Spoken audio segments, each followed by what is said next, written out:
Benzinga, Benzinga. It has a nice ring to it, but what does it mean? It's a made-up word. That's Jason Raznick, the CEO of Benzinga. My grandfather and I, we were like, I told you I went to a speech tutor, and we would just like make up words sometimes. And Benzinga is one of these, can be a catchy word actually. It's been in my head for a long time.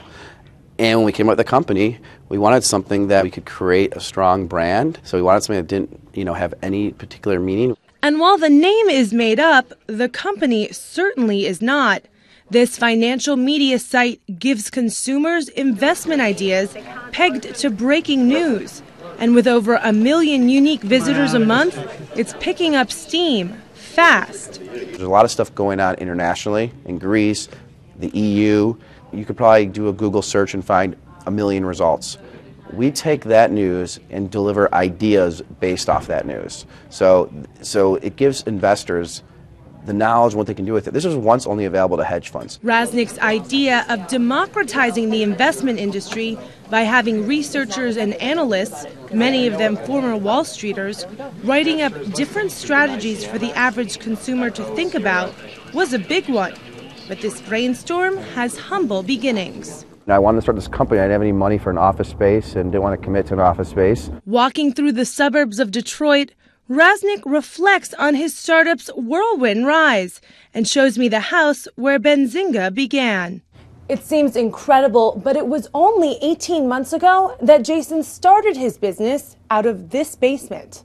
I still remember having such an important phone call right in the spot right over here, because the dryer fan was so loud over there that it caused, the person's like, "What's that noise?" And I knew the buzzer was about to go off, so I had to go right here and put stuff around me so the noise wasn't loud. Started in Michigan, the self-proclaimed stock market junkie says his company is staying in Michigan, despite the fact that many of the businesses Benzinga writes about are in more metropolitan areas. The value add to being in Michigan, there's tremendous value adds. I mean, there's a real sense of community and culture here. We're trying to be part of that turnaround story. We are not trying to be, we are part of the turnaround story.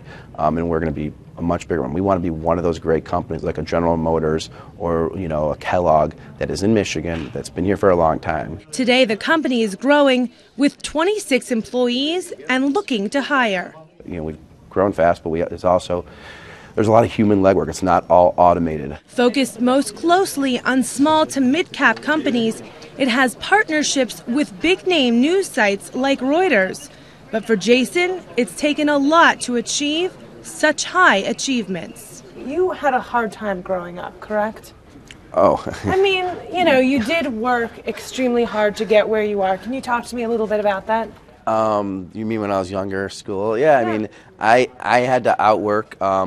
I had to outwork the average person to had homework. They would finish it in an hour. It would take me 3 hours, 4 hours, but I invested that time. Back in elementary school, they're like, "You're never gonna be able to read." They said that to your mother, correct? Yeah. They said you'll never be able to read, and that was definitely probably a very hard time for my parents. I was too young to really remember it, but I remember I remember having to go to another room or LRC to have my work modified.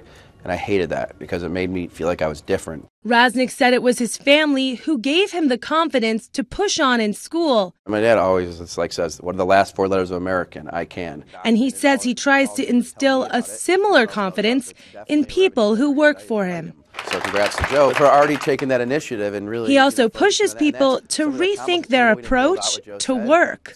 We got rid of the word work. It's like a bad word here. It's like it's one of the worst words you could possibly say. You're like, "I'm going to work," and don't come in here because we don't. When you think of work, you're like, I'd rather be home or something.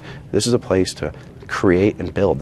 That sort of motto fits with the company's serious but fun philosophy. They pass a football to the employee of the week every Friday.